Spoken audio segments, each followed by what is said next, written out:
সম্ভার তোমরা আল্লাহর কোন কোন নিয়ামত করবে অস্বীকার। আসসালামু আলাইকুম ওয়া রাহমাতুল্লাহি ওয়া বারাকাতুহু। প্রিয় ভাই বোনেরা, আমরা আবারও ফিরে আসলাম জীবন জিজ্ঞাসাকে সাথে করে। আমি সরাসরি প্রশ্নে চলে যাচ্ছি। ইমেইলের প্রশ্ন, প্রথম প্রশ্ন হচ্ছে, আসসালামু আলাইকুম, আলহামদুলিল্লাহ, my wife recently gave birth to a beautiful baby boy, মুবারকবাদ। We are wanting to name him Mikael Muhammad. Please can you tell me if this name is suitable, because few people of Bangladesh are advising not to keep this name because it is name of one of Allah's angels.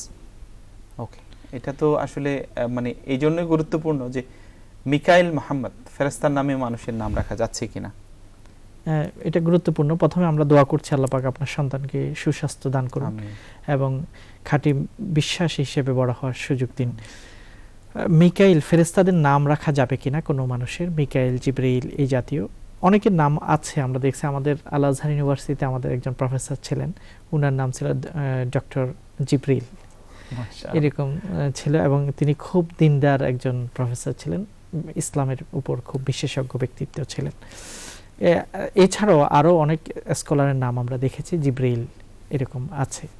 কিন্তু এই ব্যাপারে ইমাম মালিক রহমতুল্লাহ আলাইকে জিজ্ঞাসা করা হয়েছিল যে ফেরেশতার নাম রাখা যায় কিনা। তিনি উত্তরে বলেছেন যে এটা ঠিক নয়। এটা ঠিক নয় এই জন্য যে মনে করেন একজনের নাম জিবরিল, তা আমি বললাম আমার কাছে জিবরিল এসেছিলেন, তো এটা সেন্সটা কেমন বুঝায় যে মনে হয় জিবরিল, আমি দাবি করছি যে জিবরিল আমার কাছে আসেন, আসলে তো আমি বুঝাচ্ছি একজন ব্যক্তি আসছে, আমার কাছে জিবরিল এসেছিলেন, জিবরিলের সাথে আমার দেখা হয়েছিল।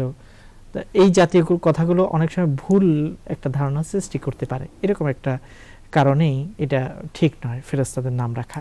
তবে শাব্দিক অর্থে এটাতে কোনো অসুবিধা নেই, কারণ জিবরিল মানে হলো আল্লাহর বান্দা, এবং অর্থাৎ আরবিতে যেটার অনুবাদ করলে দেওয়া যায় আব্দুল্লাহ।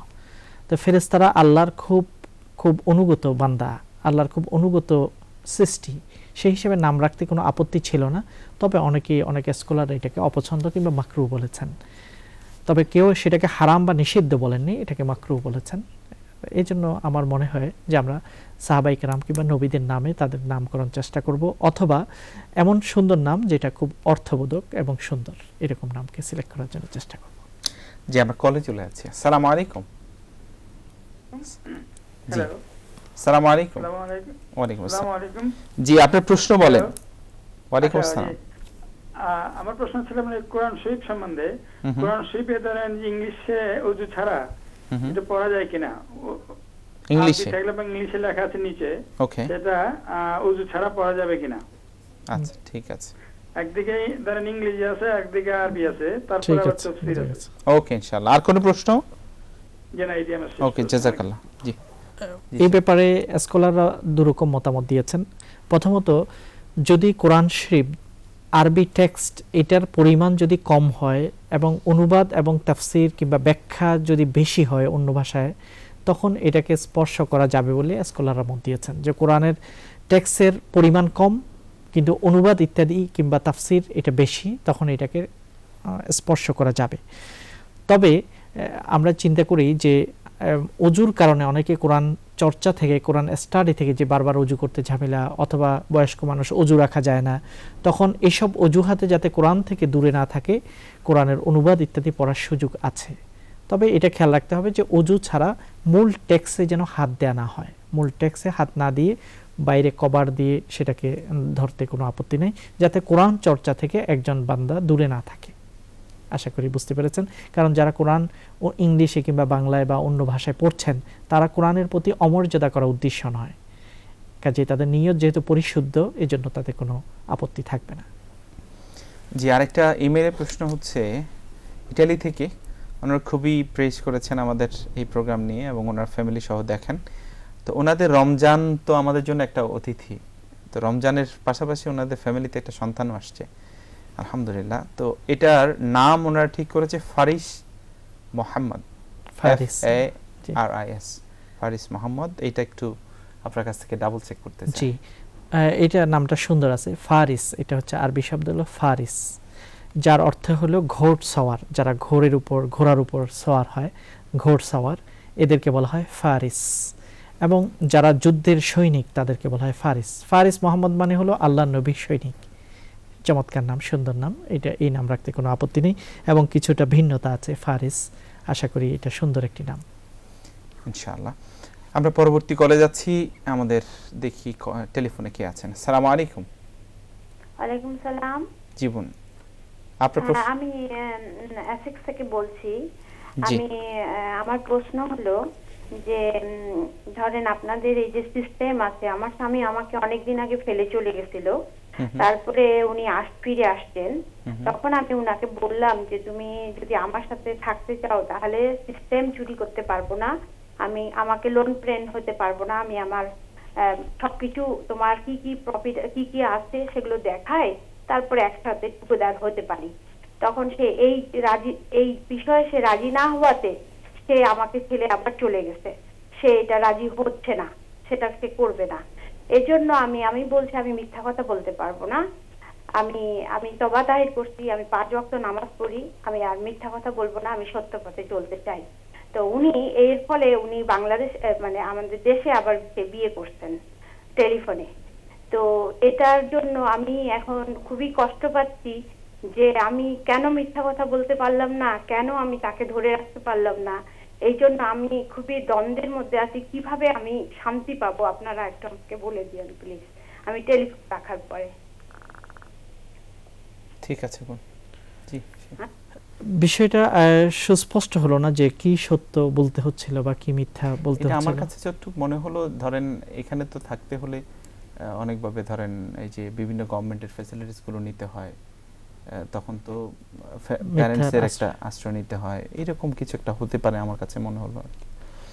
মূলত যে আপনার যদি সত্যি যদি এটার কারণেই হয় যে মিথ্যা থেকে নিজেকে বাঁচানোর জন্য আপনার হাজবেন্ডের সাথে দ্বন্দ্ব হয়, তাহলে এটা ঈমানি কারণে, যদি আপাত দৃষ্টিতে আমার যেটা মনে হচ্ছে। আর এটার কারণে তিনি যদি সত্যকে গ্রহণ করতে না পারেন আর এই কারণেই যদি আপনাকে অ্যাভয়েড করে চলে যান দেশে, এটা উনি অন্যায় করেছেন। তবে পুরো সিচুয়েশনটা ব্যাখ্যা আমাদের কাছে না করতে পারলে বা আরো বিস্তারিত জানতে না পারলে পুরোপুরি আমরা একতরফা কথা শুনে আমরা কিছু বলতে পারি না। তবে একান্তই আপনি যেটা বলেছেন এটা যদি সত্য হয় এবং একমাত্র এটার কারণেই যদি আপনার স্বামী আপনাকে রেখে চলে যান যে সত্যের উপর আপনি আছেন, তাহলে তো আপনি বিশাল এক পরীক্ষায় উত্তীর্ণ হয়েছেন, আপনি একটা বড় মর্যাদা পেয়েছেন, যদি এটাই একমাত্র কারণ হয়, অন্য কোনো কারণের পিছনে না থাকে। কারণ সত্যবাদিতা এটা হচ্ছে একজন মুমিনের সবচেয়ে বড় বৈশিষ্ট্য। আল্লাহ নবীর পবিত্র একটা টাইটেল ছিল আস-সাদিক, সত্যবাদী। এবং আল্লাহ রাব্বুল আলামিন কোরআনে কারীমে যারা সত্যবাদী তাদের প্রশংসা করেছেন, আস-সাদিকিনা ওয়াস-সাদিকাত, সত্যবাদী পুরুষ এবং সত্যবাদী নারী তারা আল্লাহর বিশেষ মর্যাদাবান বান্দা, এটা আল্লাহ বলেছেন। কাজেই এটাই যদি কারণ হয়, আপনার দুঃখের কোনো কারণ নেই, হারানোর কিছু নেই, সত্যকে আপনি বুকে ধারণ করেছেন। জি, আমরা পরবর্তী কলে যাচ্ছি। আসসালামু আলাইকুম। আসসালামু আলাইকুম। আসসালামু আলাইকুম। ওয়ালাইকুম আসসালাম। বোন, আপনার প্রশ্ন বলেন। জি, আপনাদের কাছে আমার দুটো প্রশ্ন ছিল। ফার্স্ট কোশ্চেনটা হচ্ছে যে আমার আপা, আমার দুলাভাই আর কি, উনি রেস্টুরেন্টে বিজনেস করেন, কিন্তু আমার দুলাভাই উনি খুবই একটু ডিফারেন্ট মানসিকতার মানুষ, কিন্তু আমার আপা এই সাবজেক্টে খুবই আপসেট। উনি প্রায় সময় আমার দুলাভাইকে বলেন যে রেস্টুরেন্টের বিজনেস ছেড়ে দিতে, কিন্তু ওনার সাথে ওনার কিছুটা ঝগড়াঝাটি হয়। তবে সামটাইম আমার দুলাভাই আমার আপাকে বলেন ঠিক আছে আমি টুমরো গিয়ে আমি সাইন লেগে দিয়ে আসবো যে সেই রেস্টুরেন্ট দিয়ে আসবো। তখন আমার আপা বলেন যে না, দরকার নেই, তোমার রেস্টুরেন্ট তুমি চালাও। এখন আমার আপা একটা সাবজেক্টে উনি কিছুটা কনফিউজ যে তিনি যে আমার দুলাভাইয়ের যে ইনকামটা কাটছেন ওটা কি হালাল হচ্ছে কিনা। ঠিক আছে, জি, তিনি কি হালাল খাচ্ছেন? কারণ ঠিক আছে বোন, ওনাকে সাপোর্ট করছেন। ওকে, আর কোন প্রশ্ন? মানে প্রেগন্যান্সিতে আছেন, তখন হসপিটালে গিয়ে 3-4 মাসের সময় হসপিটালে যাওয়ার পর ডাক্তাররা বলেন যে বেবিটা ডিসেবল না কোনো অসুস্থ আছে কিনা টেস্ট করার জন্য। এটা কি করা হালাল হবে? কারণ বাচ্চাটা তো আল্লাহর দান। ঠিক আছে, ঠিক আছে। প্রথম নম্বর যে আপনি প্রশ্ন করেছেন যে বোন এবং দুলাভাইয়ের মধ্যে একটি দ্বন্দ্ব হচ্ছে। দুলাভাই রেস্টুরেন্ট বিজনেস করেন যেখানে অ্যালকোহল আছে এবং তার স্ত্রী সেটাতে সম্মত নয়। এই অবস্থায় স্ত্রী যে ইনকাম তার হাজব্যান্ড থেকে গ্রহণ করছেন এটা হালাল কিনা? স্ত্রী এবং সন্তানদের জন্য যে কোনো ইনকাম স্বামী করুক না কেন সেটা হালাল।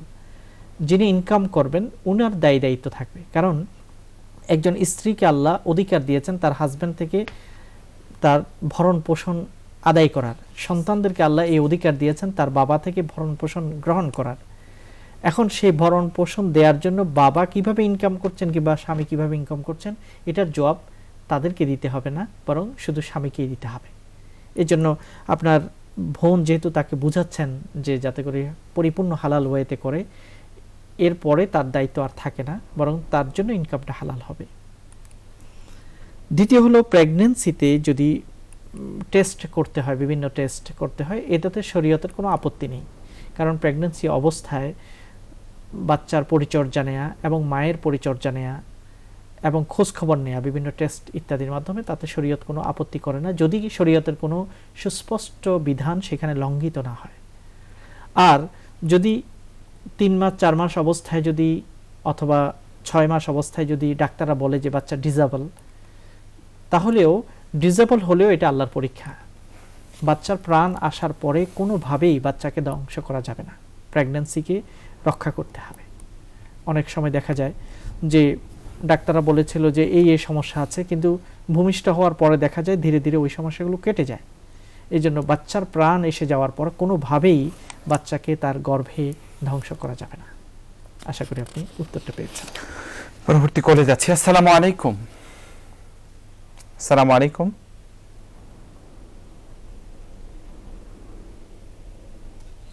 আসসালামু আলাইকুম। কলস কি শুনতে পাচ্ছেন? জি ভাই, আপনার প্রশ্ন বলেন। ভাই সাহেব, আমার দুইটা নামের অর্থ জানতাম চাইছি আপনার কাছ থেকে।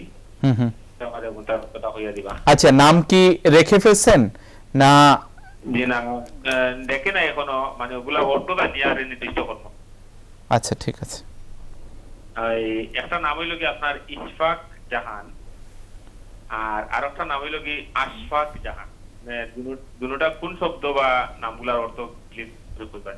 ওকে, জি ঠিক আছে। ঠিক আছে। ইশফাক কিংবা আশফাক এই শব্দটার যে মূল, এটা আরবি শব্দ, এটা বিভিন্ন অর্থে ব্যবহার হয়। তার মধ্যে একটা হচ্ছে দয়ালু হওয়া, অতি দয়ালু, এই অর্থে ব্যবহার হয়। আর জাহান শব্দটা হলো, এটা উর্দু এবং ফার্সিতে ব্যবহার হয়, যেটার অর্থ হলো জগৎ। এটা দুটি শব্দ। এই নাম আপনার রাখতে কোনো আপত্তি নেই ইনশাআল্লাহ। ধন্যবাদ। জি, আমরা মনে হয় এই কলের পরপরই এখন আমাদের ব্রেকে যেতে হবে। যাচ্ছি ছোট্ট একটি বিরতিতে, ফিরে আসছি কিছুক্ষণ পরে ইনশাআল্লাহ।